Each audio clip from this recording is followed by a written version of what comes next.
তো বন্ধুরা কি করছো তোমরা সবাই? এখন অনেকটা বেলা হয়েছে, দেখো প্রায় 11:30 বাজে। আর আজ জানো তো পূর্ণিমা, 11টা 20-তে পূর্ণিমা লেগে গেছে। তো আমার রান্না অর্ধেকটা হয়েছে, অর্ধেকটা রান্না করে রেখে আমি বাজারে গেছিলাম ঠাকুরের বাজার করতে। আর এবার বাকি রান্নাটুকু করবো না, আগে পুজো দিয়ে নেবো তাই ভাবছি। তো ঠাকুরের বাজার তো নিয়েছি, সঙ্গে সবজি আছে কিছু কিছু বলতে ওই কিছু আর কি। তো কি কি বাজার করে এনেছি চলো তোমাদের দেখাই। তো এই দেখো, প্রথমেই এই যে ঠাকুরের জন্য মিষ্টি। আর যেহেতু পূর্ণিমা, আর আমি পূর্ণিমাতে তো পুজো দিই, সেই জন্য ঠাকুরের বাজারই করতে গেছিলাম, ঘরের বাজার করতে যাইনি।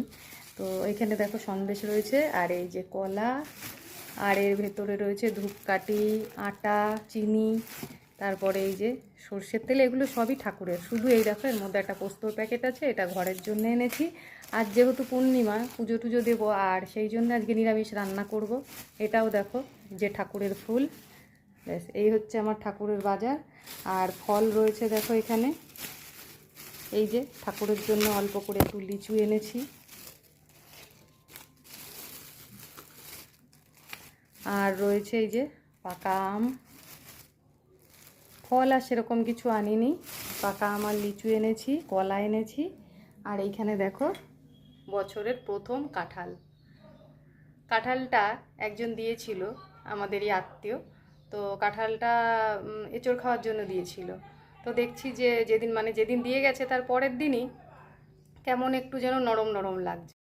তো সেই জন্য ভাবলাম একবারে পাকিয়ে ঠাকুরকে দেবো। বছরের প্রথম কাঁঠাল ঠাকুরকে দিয়ে তারপর নিজেরা পাবো। তো সেই জন্য কাঁঠালটা রেখে দিয়েছি, আর পুরোপুরি কাঁঠালটা পেকে গেছে। এবার আজকে পুজো দেবো ওই কাঁঠাল দিয়ে। তো চলো কি কি বাজার করেছি তোমাদের দেখালাম। আর তারপরে আজ তো তাড়াহুড়ো আছেই, এখন স্নান করব, পুজো দেবো, রান্নাবান্নাও অর্ধেকটা বাকি আছে, দেখি কোনটা আগে করি। তো আবার কথা হবে পরের ভিডিওতে। এখনকার মতন টাটা।